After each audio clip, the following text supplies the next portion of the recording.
우리가 살아가는데 필요한 것이 무엇일까요? 많은 것들을 하느님께 바라지만 정말 필요한 것은 무엇일까요? 돈을 벌고자 하고 건강하고자 하고 일이 잘 되기를 바라는 모든 것들은 기본적으로 안정을 그 목적으로 하고 있죠. 안정되고 평화로운 삶이 최고이지 않습니까? 아무리 돈이 많다고 할지라도, 아는 것이 많고 많은 일을 이루었다라고 할지라도 안정되지 못하고 만족하지 못한다면 행복하다라고 말할 수 없죠. 그래서 참으로 중요한 것은 안정된 것과 만족하는 것입니다. 이 두 가지가 살아가면서 정말 필요한 거죠. 왜 그럴까요? 인간의 삶이라는 것은 기본적으로 변화되기 때문이죠. 변화한다는 것은 좋을 수도 있지만 안 좋을 수도 있습니다. 지금 굉장히 좋은데 이 좋은 것이 끝난다는 것을 알 때 아쉬워하죠. 그리고 이 좋은 것이 끝나지 않기를 바라기 때문에 불안해합니다. 때로는 안 좋은 것이 있을 때 이것이 끝나고 좋은 것이 있으려는 희망으로 살아가죠. 그래서 변한다는 것은 때로는 우리를 살게 하기도 하지만 때로는 우리에게 아쉬움과 불안을 주기도 한다는 것입니다. 이런 경험들 안에서 우리는 불안을 느낄 수밖에 없죠. 어릴 때부터 지금까지 살아오면서 변화 속에 선 인간은 불안을 느낄 수밖에 없습니다. 불안 자체가 나쁜 것이 아니라 불안에 휘둘리기 때문에 문제라는 거죠. 똑같은 상황에서도 어떤 사람은 심하게 불안해하고 어떤 사람은 그닥 불안해하지 않습니다. 똑같은 상황에서 어떤 사람은 참 잘 자는데 어떤 사람은 잠을 잘 못 이루기도 하죠. 가족 중에서 머리만 대면 자는 사람들이 있죠. 그런 사람들 보면 어때요? 부럽기도 하고 얄밉기도 하죠. 그래서 어떤 자매님은 고민을 이야기하다가 남편이 코를 골면 얄미워가지고 꼬집어 버린대요. 그럼 벌떡 일어나가지고 이제 깜짝 놀란 거죠. 그럼 더 잘하고, 그럼 또 잔다고 합니다. 그럼 또 꼬집는데요. 그럼 또 벌떡 일어나죠.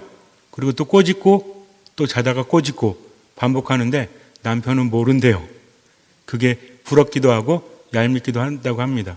어느 날은 코도 안 고는데 그냥 꼬집기도 하고 이 습관이 돼서 그러기도 한다고 합니다. 여러분들 어떠십니까? 꼬집으세요? 아니면 확 밟아버리십니까? 똑같은 상황이라고 할지라도 무딘 사람과 그렇지 않은 사람도 있어요. 어쨌든 개별적으로 다르긴 하지만 인간은 불안하게 되면 쉬지를 못합니다. 힘들고 괴로운 일 자체가 문제가 아니라 쉬지 못하니까 힘이 떨어질 수밖에 없죠. 그래서 그것을 이겨내지 못합니다. 인간에게 정말 필요한 것은 안정감입니다. 그리고 만족감이라는 거죠. 이것을 주실 수 있는 유일한 분이 바로 하느님이시라는 거죠. 파스칼은 이렇게 이야기합니다. 우리 마음 안에는 공백이 있다. 아무리 애를 써도 우리가 채울 수 없고 오직 하느님만이 채워주실 수 있는 공백이 있다. 그러니 하느님 안에 머물러야 한다. 아우구스티노 성인은 그런 말을 했죠. 우리 마음이 하느님 안에서 쉴 때까지는 우리에게는 참된 휴식이란 있을 수 없다. 그래서 신앙이라는 것은 바로 하느님께 가는 것, 하느님 안에 머무는 것입니다. 이것이 삶의 목적이라는 거죠. 때로는 세상을 살면서 많은 것들이 필요해서 그것을 하느님께 청하긴 하지만 정말 우리에게 필요한 것은 하느님 안에 머무는 것이요. 하느님께서 우리를 채워주시는 것, 그럴 때 행복할 수 있다는 겁니다. 정말 필요한 돈은 얼마만큼이에요? 많은 돈이 아니라 내가 만족할 만한 그것으로 안정을 찾을 만한 돈만 있으면 된다는 거죠. 건강은요? 24시간 걸어도 지치지 않는 체력? 그것이 아니라 내가 내 삶을 버텨낼 수 있는 정도의 체력만 있으면 우리는 안정되고 행복하다는 거죠. 얼마만큼의 집만 있으면 돼요? 사는데 무리가 없을 만큼. 집이 우리 성당만 하면 좋을까요? 안 좋을까요? 청소하기 바쁠 거예요. 그죠? 그닥 좋지 않습니다. 그런데 우리는요, 막연하게 무엇을 바랍니까? 더 많은 돈, 더 큰 집, 이런 것들을 바란다는 거죠. 지금 부족하다 보니까 자꾸만 채워가려고 합니다. 현대 심리학자들은 이렇게 이야기해요. 현대의 가장 심한 노이로제는 공허함이다. 노이로제가 뭐죠? 신경증이라고 하죠. 불안하고 두려워서 안정감을 찾지 못하는 것. 몸이 쉬지 못하고 마음이 쉬지 못하니 자꾸만 극도의 예민함으로 힘들어하는 것. 그러니 몸도 마음도 점점 무너질 수밖에 없죠. 불안이라는 것은 몸의 증상일까요? 마음의 증상일까요? 마음의 증상이라고 우리가 생각을 하지만 불안이라는 것은 몸의 증상이라고 합니다. 원인은 마음에 있겠지만 증상이라는 것은 어때요? 심장이 두근두근 거리거나 머리가 아프거나 어찌할 바를 모르거나 이런 것들은 다 뭐의 증상이다? 몸의 증상이라는 거죠. 단순히 몸과 마음을 나누고자 말씀드리는 것이 아니라 몸과 마음은 이렇게 연결되어 있다는 겁니다. 마음이 불편하면 몸도 불편할 수밖에 없죠. 고민거리가 많으면 어찌 몸이 편안함을 느낄 수 있겠습니까?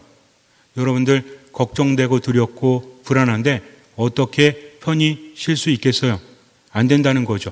가족 중에 누가 아프거나 커다란 우환이 닥치면 편히 잘 수 있습니까? 어쩌면 인간적으로 본다면 지금 자야 체력을 보충하고 나중에 더 큰 에너지를 갖게 되니까 자는 게 합리적이죠? 그러나 잘 잘 수 있어요? 잘 잘 수 없어요? 오늘 제가 키우던 강아지가 수술을 했습니다. 마취해서 못 깨어날 수도 있다는 말을 하더라고요. 어떤 분들은 이렇게 이야기하죠. 개가 아픈 게 뭐 대수입니까? 그러나 요즘에는 옛날과 달라서 애완견이라고 잘 부르지 않죠. 뭐라고 부릅니까? 반려견이라고 부릅니다. 반려자, 반려견. 심지어는 뭐도 있대요? 반려석도 있대요. 왜냐하면 강아지나 고양이들은 아프잖아요. 죽잖아요.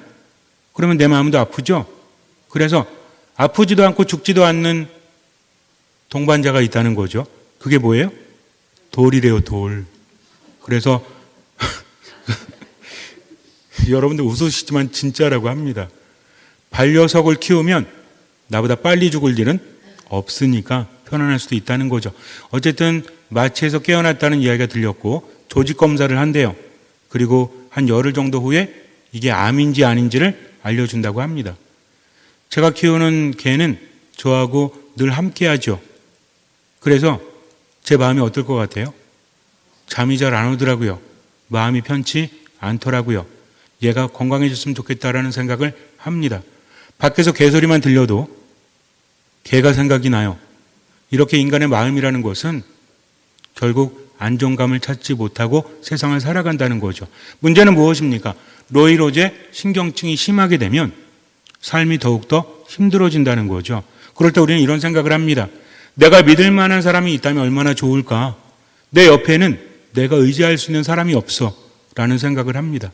그런데요, 정말 문제는 뭔지 아십니까?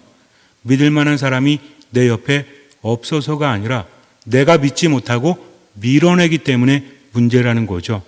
불안이라는 것은 자기 자신뿐만 아니라 옆에 있는 사람들도 힘들게 한다는 거죠. 안정감을 찾지 못하니까. 불안은 전염병과 같다라고 합니다. 한 사람이 불안해하면 그 불안은 주변으로 퍼지게 되죠. 사회라는 것도 그렇죠. 뭐에 대해서 불안함이 극도에 달하면 그것이 퍼져서 사람들이 불안해하죠. 어떤 병이 생겼다. 사람들이 불안해합니다. 그 병보다도 그 불안함 때문에 더 큰 일이 닥친다고 하죠. 그래서 불안이라는 것은 나뿐만 아니라 다른 사람도 망가지게 만든다. 이 불안이라는 것은 몸의 증세이지만 마음의 그 원인이 있다라는 거죠. 그러면 어찌하면 좋을까요? 분명히 말씀드리지만 인간이라는 존재는 태어나면서부터 변화를 체험합니다. 이 변화 안에서 좋은 것을 느끼기도 하지만 불안하기도 하다는 거죠. 여러분들은 왜 불안하십니까? 나이가 드니까 그렇죠. 나이가 든다는 것은 좋은 거예요, 안 좋은 거예요? 우리는 늙어가는 것이 아니라 익어가는 것이라고 아무리 노래해도 무릎도 아프고 눈도 잘 안 보이고 점점 어때요? 새 집이 헌집이 돼가죠. 이랬으면 좋겠어요. 두꺼봐 헌집 죽게 새집 다오 해서 새로운 몸이 생겨나면 얼마나 좋을까요? 그런데 그렇지 못하니까 인간은 불안한 겁니다. 이렇게 변화되다가 결국에는 어떻게 되니까? 죽어야만 되는 존재라는 것은 근원적으로 우리를 불안하게 하고 공포스럽게 한다는 거죠. 문제는 무엇입니까? 이것을 채우고자 한다는 거죠. 마치 바다 위에 떠 있는 배에 혼자 남은 사람처럼 마실 것이 없어요. 인간은 마시지 못하면 죽습니다. 바닷물을 퍼먹고 싶죠. 그러나 마시면 안 돼요. 바닷물을 마시게 되면 갈증은 더 심해질 것이요, 몸은 더 안 좋아질 것이기 때문입니다. 머리로는 알아요. 그러나 눈앞에 보이는 물을 마시고야 맙니다. 그리고 더 극심한 고통에 괴로워하다가 죽고 만다는 거죠. 이것이 인간의 삶이에요. 마음이 점점 불안해지고 무너지니까 의지하지도 못하고 힘들어집니다. 이런 증세는 어떻대요? 점점 심해진다라고 하죠. 현대인들이 많이 겪는 마음의 고통, 몸의 고통이 있지 않습니까? 우울증이라는 것, 그리고 요즘에는 또 어떤 것 때문에 시달리죠? 공포증 같은 것들, 광장 공포증, 공황장애. 많은 사람들이 그것 때문에 힘들어한다고 합니다. 병이라고 하기까지는 좀 무리가 있을지 모르겠지만 사람들이 있는 곳에 가고 싶지 않아요. 혼자 있어야만 조금 편안한데 혼자 있는 것도 그리 즐겁지는 않습니다. 이러지도 못하고 저러지도 못하면서 세상을 살아가니 어때요? 화가 나는 거죠. 우울한 거죠. 그러다 보니까 사회적 무리들도 많이 일으키지 않습니까? 예전보다 점점 뭘 더 느껴요? 분노를 느낍니다. 여러분들 어떠십니까? 나이가 들면 들수록 완숙되어지고 나이가 들면 들수록 평화롭습니까? 아니면 자꾸만 더 화가 나고 더 우울하고 안정을 찾지 못합니까? 대답하지 않으셔도 돼요. 도대체 뭐가 문제일까요? 주변 환경이 안 좋아지기 때문에 물론 인간은 그런 영향을 받습니다. 그런데요, 이런 얘기 많이 하죠. 우리가 힘든 이유는 다 어린 시절 때문이다. 어린 시절에 많은 경험을 했고 그 경험이 지금 영향을 미치기 때문이다 라고 말을 합니다. 이거는 대부분의 사람들이 인정을 합니다. 심리학자들 그리고 정신과 의학자들 이런 사람들 그런 영향이 크기 때문이죠. 그것을 무시할 수는 없어요. 그런데 정말 문제는 뭐냐면 그런 것들이 우리 안에 나타날 때 이겨낼 수 있는 힘이 없기 때문이죠. 비가 옵니다. 보슬보슬. 사람들이 밖에 나가서 뛰어놀아요. 감기 걸릴까요? 안 걸릴까요? 걸릴 수도 있고 안 걸릴 수도 있죠. 어떤 사람이 감기 걸리죠? 몸이 약한 사람, 면역력이 약한 사람. 어떤 사람이 안 걸려요? 건강한 사람. 명확하지 않습니까? 비 때문이라고 말하기에는 개인적 차이가 너무나 크다는 겁니다. 우리도 마찬가지예요. 지금 나를 괴롭히는 노이로제들, 나를 괴롭히는 불안들, 우울들 이런 것들을 어찌할 수 있을까? 이겨낼 수 있는 것도 있습니다. 가끔씩 그런 말을 하죠. 마음 단단히 먹고 살아. 죽을 각오하면 못할 게 뭐 있어. 그런데요, 마음이라는 게 무너져 버리니까 이겨내지 못하는 겁니다. 내가 약해서가 아니라 여태까지 그런 것들을 견디느라 많은 힘을 소진해 왔지만 이제는 버틸 수 없기 때문이죠. 그래서 인정해야 됩니다. 내 힘으로 할 수 없는 것도 있다는 것을 깨닫는 것도 중요합니다. 지혜를 갖는 것도 중요합니다. 그러나 구분할 줄 알아야 한다는 거죠. 쉬운 방법이 있는데 왜 어려운 방법을 찾습니까? 예전에 그런 말씀을 드렸지만 산에 갔는데 산 꼭대기까지 점심때까지 가야 돼요. 시간은 1시간 남짓 남았습니다. 꼭대기까지 아무리 산을 잘 타는 사람도 3시간 걸린대요. 그러면 꼭대기까지 점심시간 안에 갈 수 있을까요? 없을까요? 갈 수? 문제가 너무 어렵습니까? 아무리 산을 잘 타는 사람도 3시간 넘게 걸린대요. 1시간 남짓 남았습니다. 꼭대기까지 갈 수 있었을까요? 없었을까요? 저는. 문제가 어렵습니까? 갈 수 있었을까요? 없었을까요? 갈 수 있었어요. 어떻게 갈 수 있었을까요? 기도해서? 뛰어서? 케이블카 타고? 황당하죠? 황당하지만 우리들의 삶도 마찬가지입니다. 아는 사람은 쉽게 갈 수 있지만 모르는 사람은 어렵게 간다는 거죠. 예수님 우리에게 말씀하십니다. 내가 원하는 것만 하느님께 청하니까 그것이 안 들릴 수 있어요. 안 보일 수 있어요. 예수님 말씀하십니다. 나는 너에게 평화를 남기고 간다. 내 평화를 너에게 준다. 내가 주는 평화는 세상이 주는 평화와 같지 않다. 너희 마음이 산란해지는 일도 겁을 내는 일도 없도록 하여라. 얼마나 기가 막힙니까? 마음이 산란해지는 일도 없도록 해라. 겁을 내는 일도 없도록 해라. 현대를 살아가는 인간이 정말 힘들어하는 이유가 무엇이라고요? 노이로제, 공허함 때문에 힘들어한다고요. 점점 마음이 비워지니까 살아갈 의미를 느끼지 못합니다. 그러다 보니까 두려움과 불안으로 우울하고 화가 나고 이렇게 살아간다는 거죠. 뭐가 산란됩니까? 마음이 흩어지는 거죠. 안정되지 못하기 때문에 그래요.